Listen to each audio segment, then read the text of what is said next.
In today's episode, we're going to do a whole bunch of rear end work, new rotor, new sprocket, new chain, so let's get right into it. I've already got the rear wheel off the bike. I had the tire swapped to the Dunlop GPR 300. We got the Vortex 64 tooth sprocket, a 525 chain, 14 tooth front sprocket.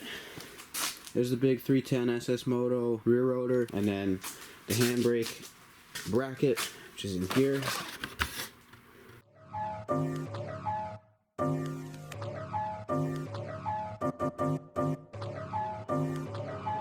Vocês estão prontas, crianças?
So I didn't really cover much for the end here because it's a lot of basic maintenance stuff, but for the front sprocket I just put the cover back on, and then in the back here I cut the chain down. I guess I got a 150 even though I ordered a 120, so I took off a couple links. All I used was a angle grinder with a flap disc for this, and then just took a center punch and punched out the link there, and then hooked it up here with the clip style master link, and then all I did was hand tighten the axle and then set the chain tension. Your scale on the adjusters really isn't gonna work for this because you're not on OEM sprockets, but I've got about 1 1/4 inch of chain slack, so that should be fine for now. There's the SS-MOTO 310mm brake rotor and handbrake bracket. It's got the first R6 caliper mounted up. You can see the spacers I chose there.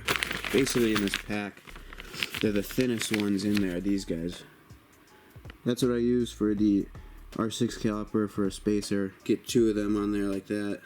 So I was just trying to figure out which end to route to the caliper and which one to route to the master cylinder. And this part of the HEL line has a bigger angle here, so that I went with that to the caliper side, and then it kind of hooks around here and loops here, and that's how I have this one in.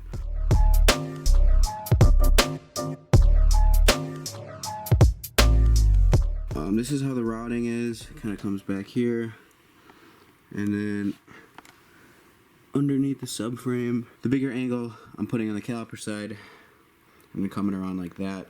One trick I want to mention for bleeding the foot brake, even though the bleeder nipple is higher than this banjo, it's not higher than this part of the master cylinder. If you look like from this angle, the line coming off the master cylinder is higher than where the bleeder nipple is. I was able to bleed it in this position and not get any air coming out of the hose off the bleeder nipple, but my foot brake was still super spongy. So what I did was I took it off the bracket and then I had an extra Grom rotor, And then I just kind of like bungee corded it and zip tied it all up here. I put this caliper on this rotor and zip tied it in place, and then just kind of held everything up high here so it was higher than this. So the highest point now becomes this bleeder nipple instead of like this part of the line. And I think air was trapped in there because after the first couple times I bled it, it was so much more firm than before. So make sure that the bleeder nipple is at the highest point up here for the foot brake, and you should be golden on bleeding this.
Hottest stash in the carpet.